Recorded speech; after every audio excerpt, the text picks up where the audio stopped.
Hey, it's Superintendent Horsley. I'm here at Hunter Junior High School. It's a Friday afternoon. I hope everybody is heading out. Gonna have a nice weekend. I came out to try and join and have an opportunity to involve myself in some PLCs that are happening here. I have some traveling PLCs I got to visit with and an ELA for 7th grade for Hunter Junior, but the traveling PLC, and I don't think I'm using the right words for that, so I apologize, but you've got a couple schools, multi-school PLC, and some of the things that they were working on.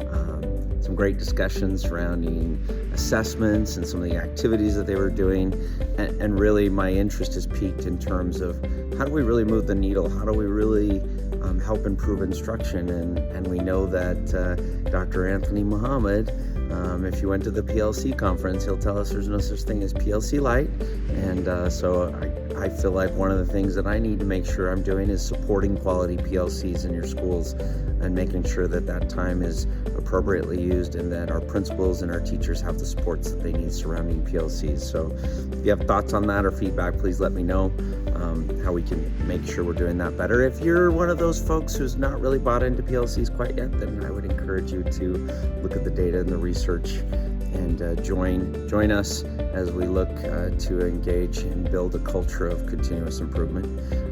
To that end, I also had a chance today to visit with some of our literacy coaches and thank them for the great work that they're doing.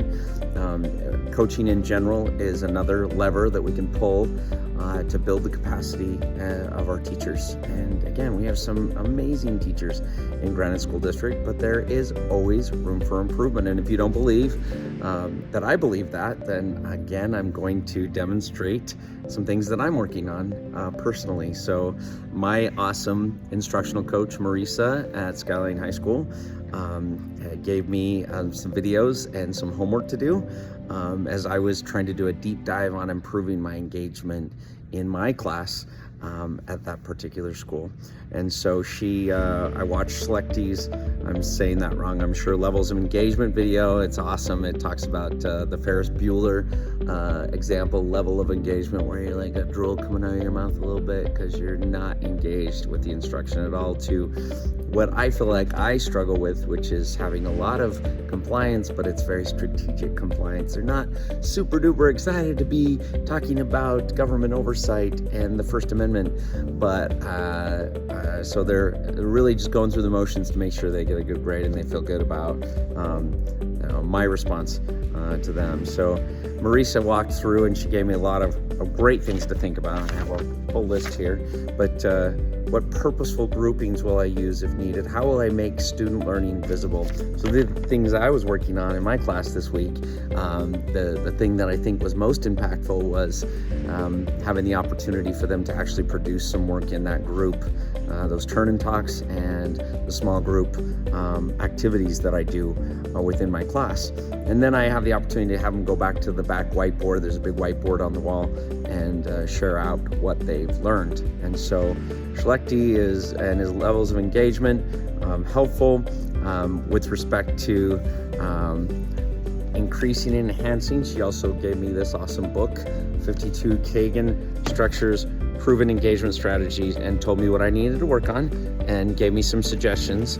And some of these I'm already doing, but it's just about enhancing just a little bit how I work through those and how I set them up. And that's, again, some of Marisa's guidance and direction to help me.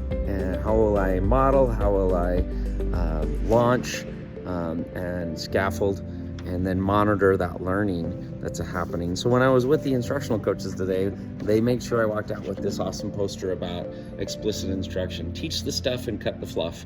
I often have a little too much fluff in my lessons. How well I teach equals how well they learn. I do it, we do it, you do it. A lot of guided practice discussion in the Spanish PLC I was in. And again, learning is not a spectator sport, so these engagement strategies are very critical. Everyone does everything. Sorry, again, archerisms on explicit instruction. So I am trying to improve my instruction. I'm also trying to improve as a superintendent. I have coaches and mentors who are helping and supporting me. with all the love and respect I can engender for so many of you who have engaged a lifetime into this endeavor called public education, we can all get better. And I know that we are trying to provide the supports to help you be able to improve your practice, build your capacity, strengthen your instruction to the benefit of you and to your students and our Granite families. Thank you so much for all that you do and the efforts that you're making. Seeing people travel across town to come and be a part of PLC, it warms my heart to know how much effort is being made to improve instruction. So thank you for those efforts, and I hope you have an amazing weekend.